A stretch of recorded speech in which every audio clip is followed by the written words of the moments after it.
Chapter 5 Into the Deep. The journey to Europa took 10 days aboard the private research vessel Metamorphosis, a name that Aris now realized was far from coincidental.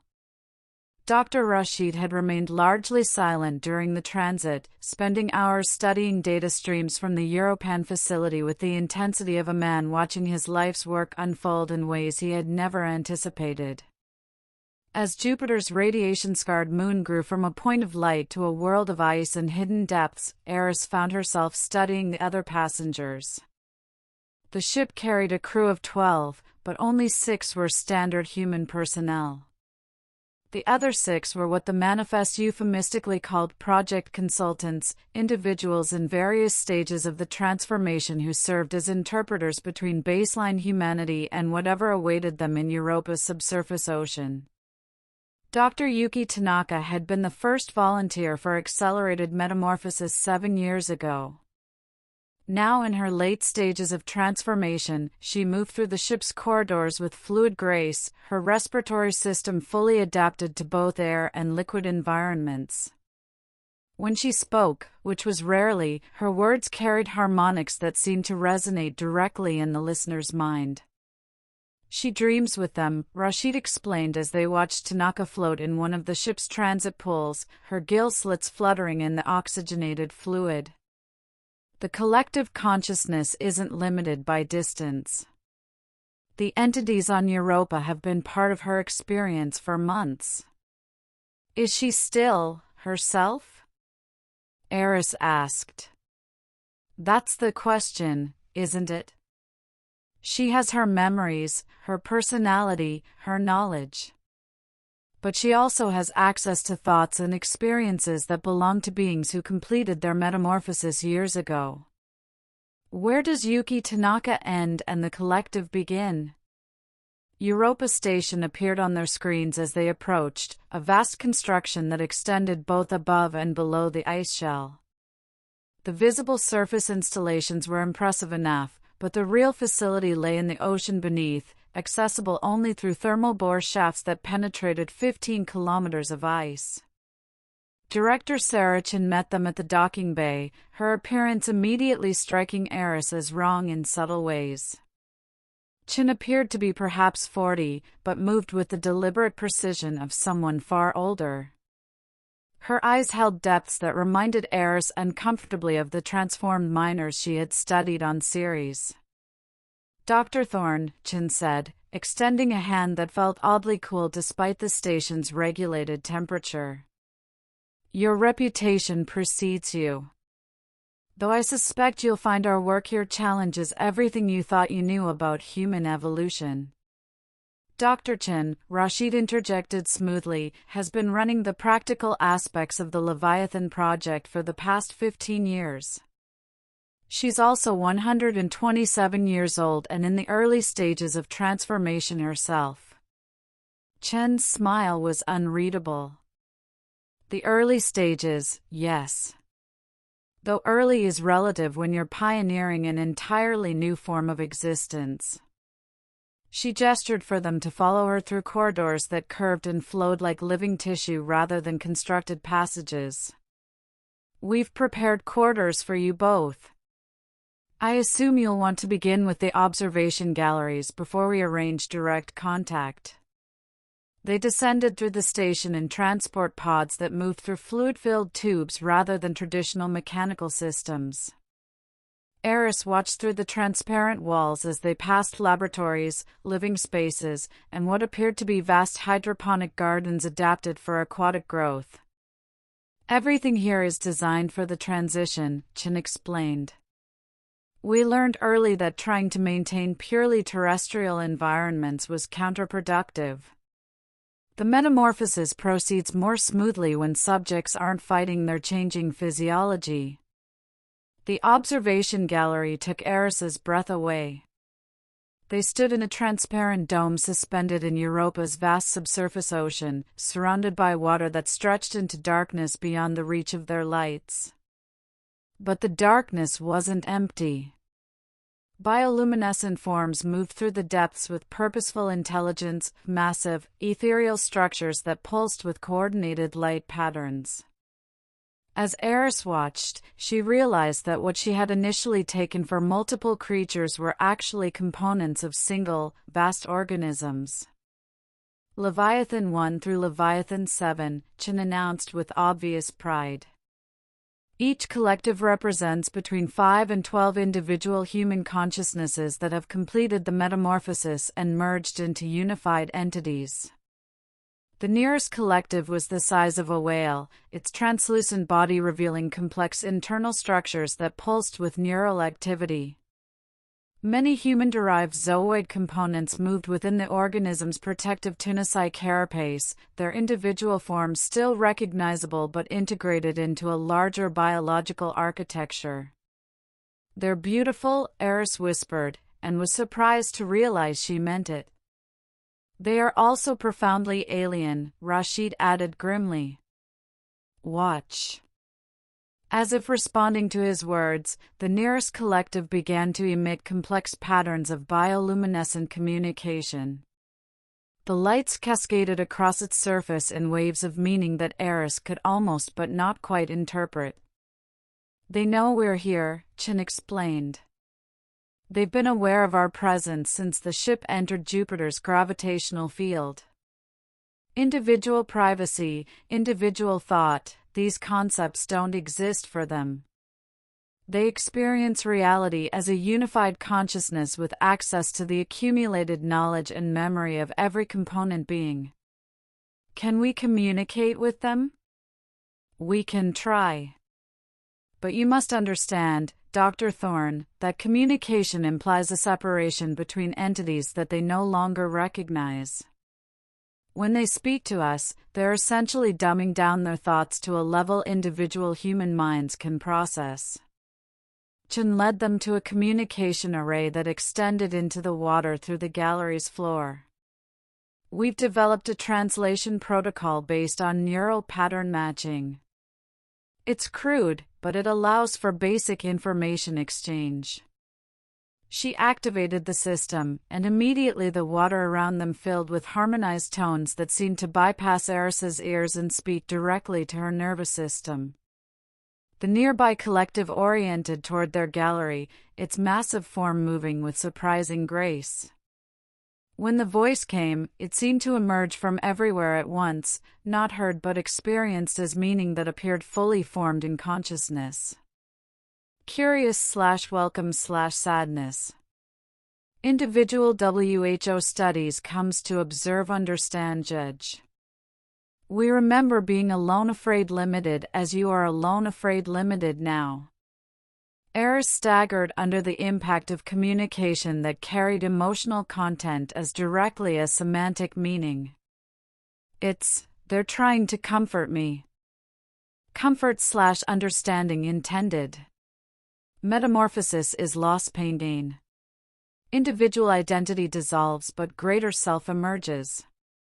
We are what you will become unless. The communication cut off abruptly, leaving an almost physical silence in the water around them. "Unless what?" Aris asked aloud. Chen's expression had changed, becoming more alert. "That's new. They've never left a communication incomplete before. Unless great change comes.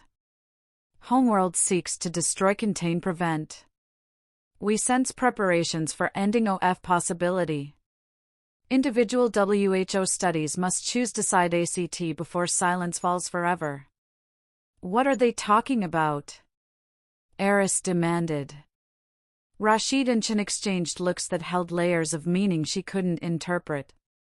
"There are factions on Earth," Rashid said slowly, "who believe the transformation represents an existential threat to human civilization. Military factions, political leaders, scientists who think the metamorphosis can be stopped by." He paused. by eliminating the collectives before they become too powerful. Correct/accurate/feared. Weapons of ending approach. Decision point comes soon now. Individual WHO studies carries weight of choice for all WHO remain separate.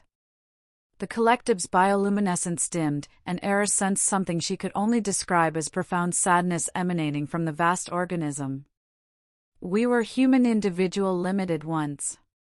We remember fear of dissolution.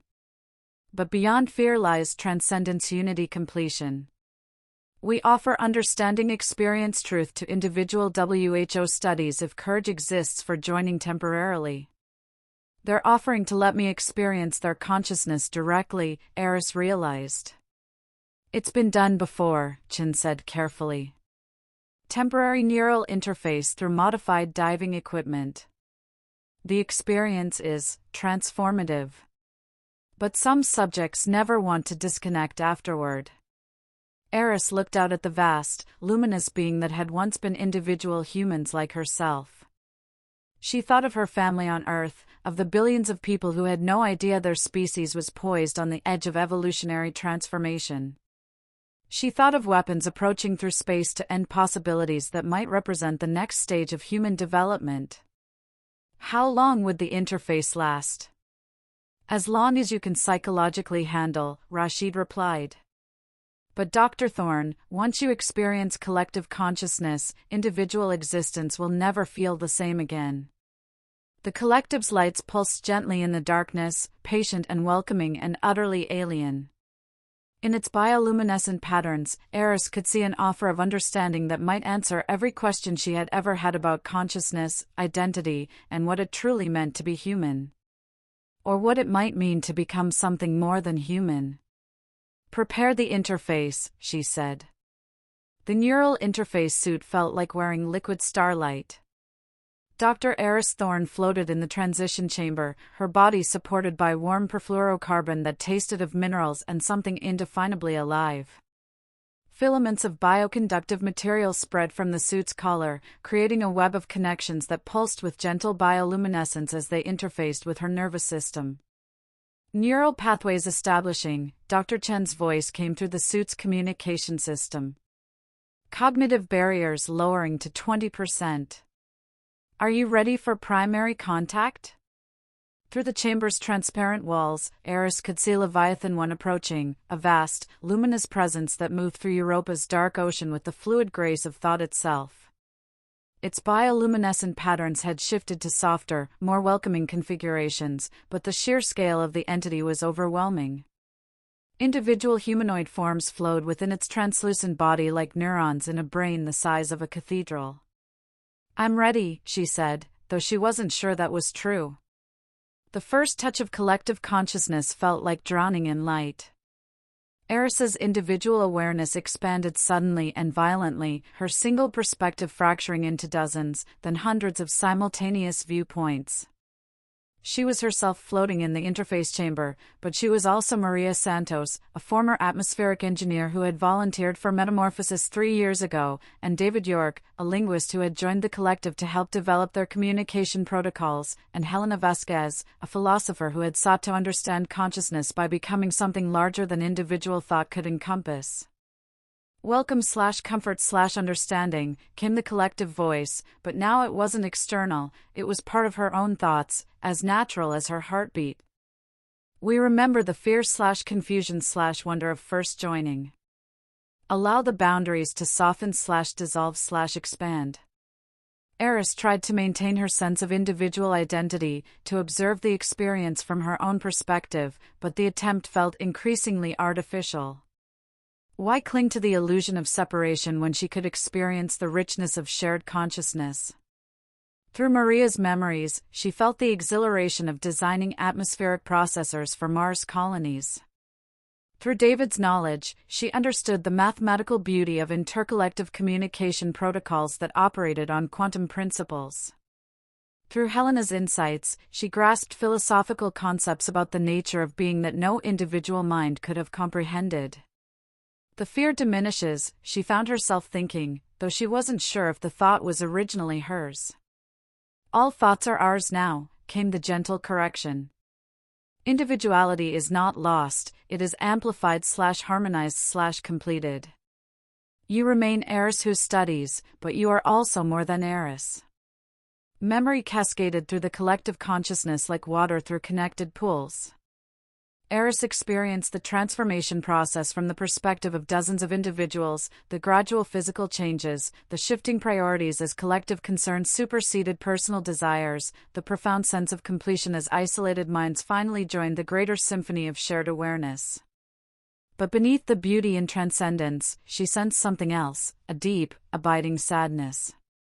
You mourn for what is lost, she observed, the thought emerging from the collective's emotional depths. We mourn for what remains behind, came the response. For those who will choose fear over growth/evolution/becoming. For the possibility that this transformation, the natural fulfillment of chordate development, will be ended before it can complete. Through the collective's sensory networks, Aris became aware of approaching ships. Not the slow, ponderous vessels that carried researchers and volunteers to Europa, but fast military craft with weapon systems designed for a very specific purpose.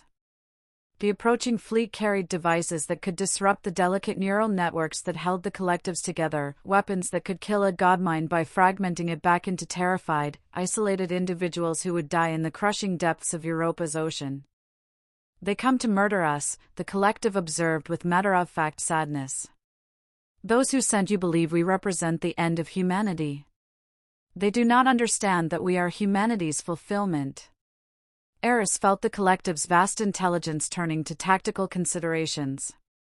They could defend themselves, their bioelectric capabilities could disrupt electronic systems, their understanding of Europa's ocean currents could create defensive barriers, their sheer size made them formidable opponents. But defense would mean the death of individual humans, and the collective retained enough human empathy to find that prospect abhorrent. There is another way, Aris found herself contributing to their deliberations. The thought emerged from her own mind but was immediately enriched by the collective's vast processing power.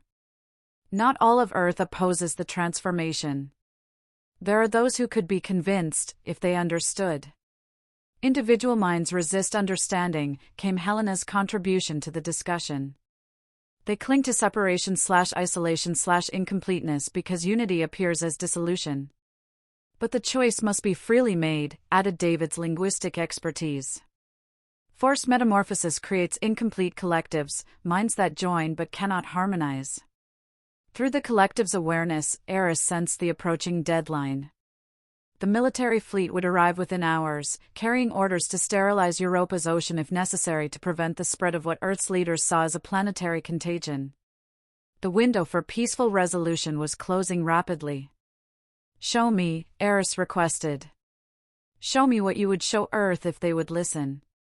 The collective's response was to open their complete memory archives to her consciousness. Aris experienced the full history of human evolution from a perspective that spanned geological time. She saw the emergence of chordates in ancient seas, the gradual development of extended larval periods that allowed for increased complexity, the eventual stagnation that kept vertebrates locked in juvenile form for millions of years. But she also saw the beauty of what they had become. The collectives weren't just aggregate intelligences, they were new forms of consciousness that retained individual identity while transcending individual limitations. Each member of the collective maintained their personal memories, their unique perspectives, their individual contributions to the greater whole.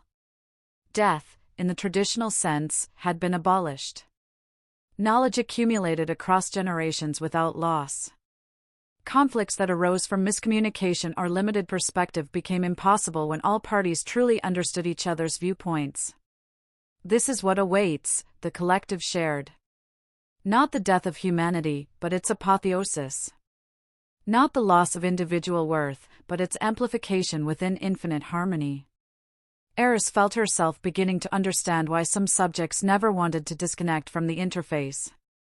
The loneliness of individual consciousness, once experienced in contrast to collective awareness, became almost unbearable.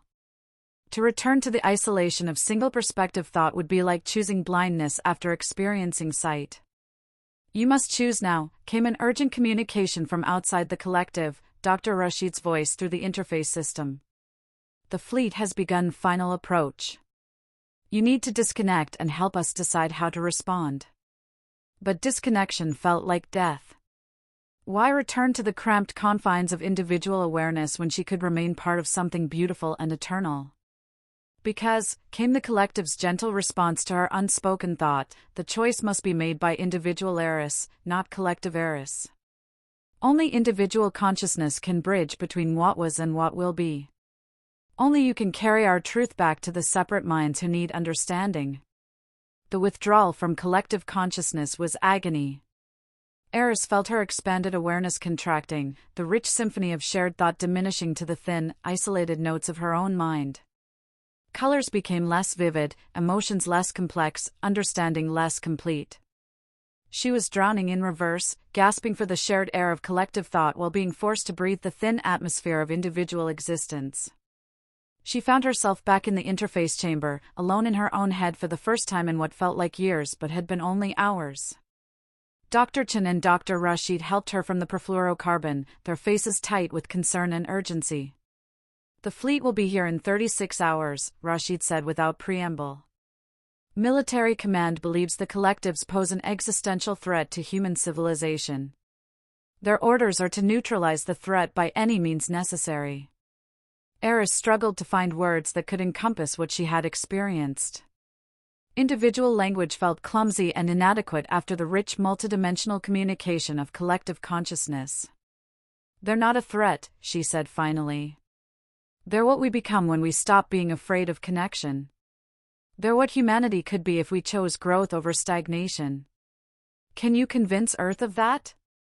Aris looked out at the luminous forms moving through Europa's depths. The collectives were beautiful, transcendent, offering a form of existence that surpassed anything individual consciousness could achieve. But they were also alien in fundamental ways that most humans would find terrifying. I don't know, she admitted. But I have to try.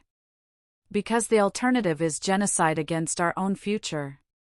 Through the observation gallery's transparent walls, she could see Leviathan 1 waiting patiently in the depths, its bioluminescent patterns pulsing with what she now recognized as hope mixed with resignation. They had shown her their truth. Now it was up to her to determine whether humanity would embrace its metamorphosis or destroy it out of fear. The weight of 16 billion souls, and whatever they might become, rested on her next decision.